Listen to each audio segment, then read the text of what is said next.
I started realizing through this process that the fucking mind is what you created.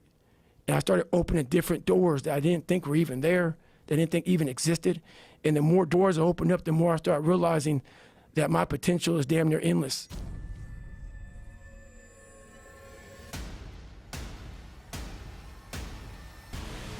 You are a guy that, for a lot of people, you sort of embody the idea of hardening your mind and figuring out a way to do things that most people think are impossible. How'd you become that guy?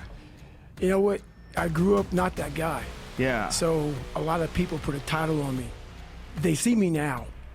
They see me now as the guy that with his shirt off who can do 4,030 pull-ups in 17 hours, who can run 205 miles in 39 hours, who can do all this crazy shit.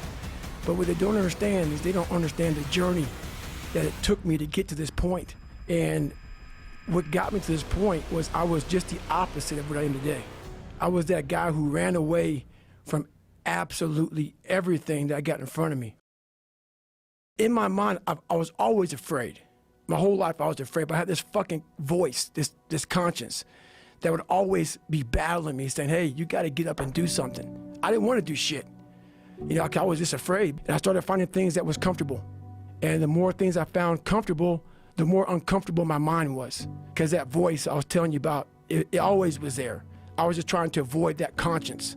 I wanted to be left alone from that conscience, and it wouldn't leave me alone. And the shit haunted me. And that voice that I talked about, it kept talking louder and louder and louder, but I was doing nothing about it. And I decided to make moves.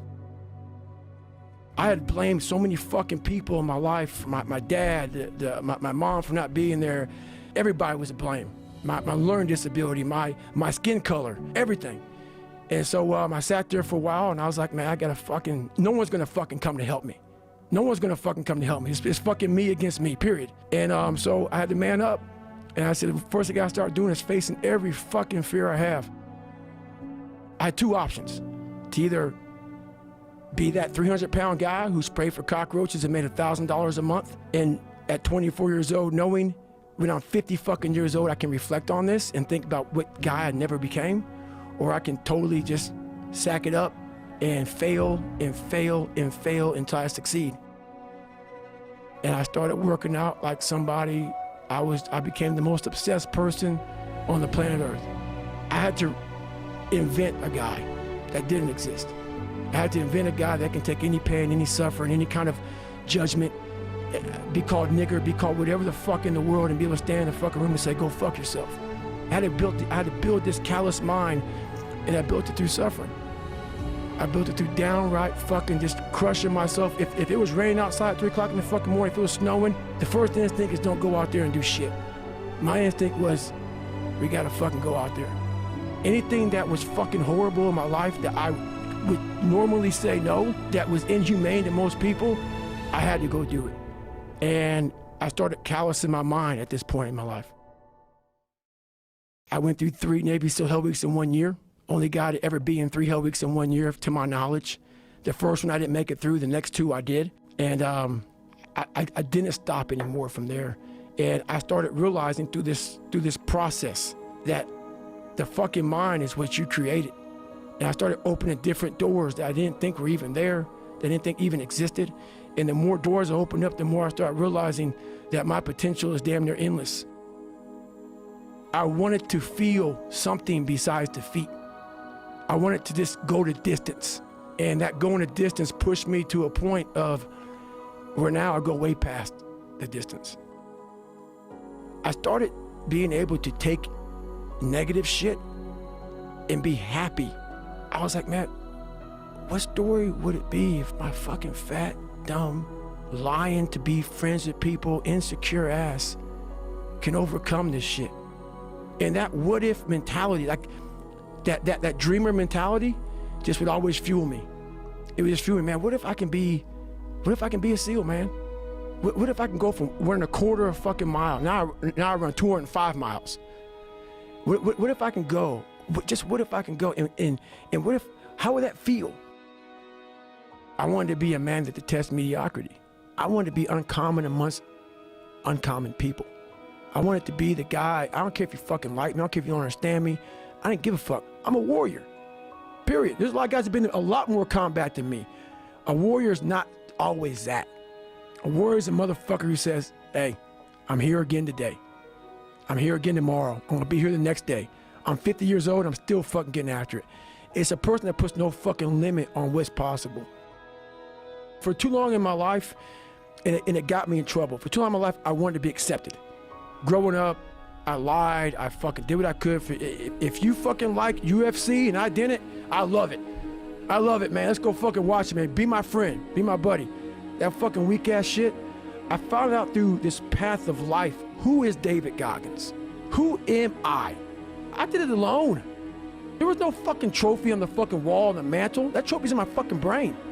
No one helped me get there. No one paid my fucking bills. No one did shit for me. No one ran those fucking miles, lost that fucking weight. I suffered on my own and developed this man who said, it's who I am, man. You're gonna have to fucking suffer, man. Man, you're gonna have to fucking suffer to go from this fat, insecure motherfucker to one of the best guys on the planet Earth. This journey is gonna take something that is gonna be incomprehensible to most people. I wanna be able to look back on my life when I'm all dead and be so fucking proud of myself forever.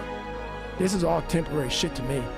I wanna be forever proud of who I was as a man and change who I used to be. The liar, the insecure guy, the guy who can, whatever. I wanna be proud. If I die now, if I die at 80, if I die at 90, 100, I wanna look at myself and say, proud of myself. That is the thing, right? And that's one of the things that I've gotten from paying attention to you is that what you're preaching, what you're talking about is finding yourself through struggle. That's it. It's the only way to find yourself. If you like bench pressing and you bench press all the fucking time, what are you finding out? If you like to swim, that's all you want to do is swim, what are you finding out? People talk about triple down on your fucking strengths. Right. That's the fucking weakest shit in the world. No, triple down on your fucking weaknesses. Yeah. Find out something about yourself. I'm gonna tell you how you can help yourself get through the times that suck. Real life. This is real life. 90% of your life will suck. 10% will be fucking happy. I turn negatives into positives. So I would take it like, who would even think about doing this? Who had the balls to fucking man up, quit a job, and go and just put everything on himself? So it's how I started talking to myself and putting myself in a whole different category, and that would fuel me the next day, and I just kept using that as fuel. No one would do this shit. No one would do this shit. You're the baddest motherfucker around. You're the baddest motherfucker ever lived. And I just kept fueling me with the right kind of message that I needed to hear that I was never telling myself. And through time, it became reality.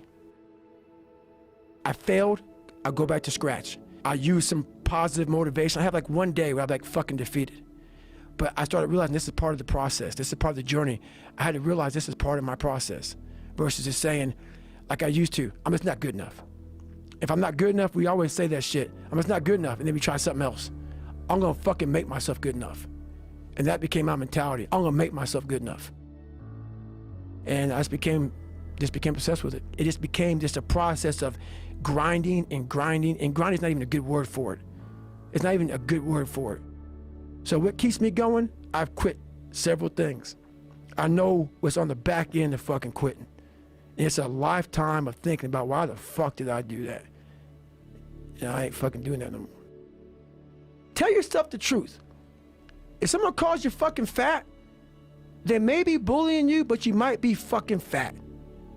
Someone calls you dumb, it's mean, but you might be fucking dumb. It's life, man. Take it for what it's worth and change it.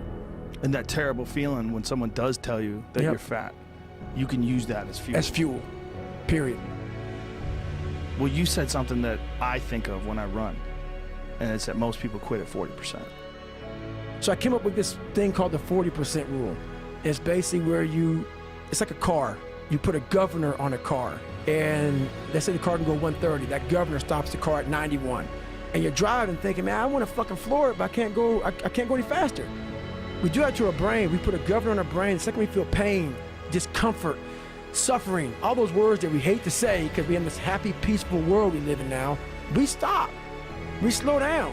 And if you can get through these different barriers and gain 5%, 2%, 3%, that 40% becomes 60. That 60% becomes 70, 80, and 90. And then you'll hopefully one day near 100. I don't know many people who are probably at 100. We think we're there, but there's so much more. A lot of us, when we have bad times in life, even the hardest person in the world, we forget how badass we are during that hard time. I have a thing where I take a couple seconds to reflect on, hang on, man, you've been through this, you've been through that, you overcame this, overcame that. I don't ever close my mind to the fact that this can be done. The fucking mind is what you created. And I started opening different doors that I didn't think were even there, that I didn't think even existed. And the more doors I opened up, the more I started realizing that my potential is damn near endless.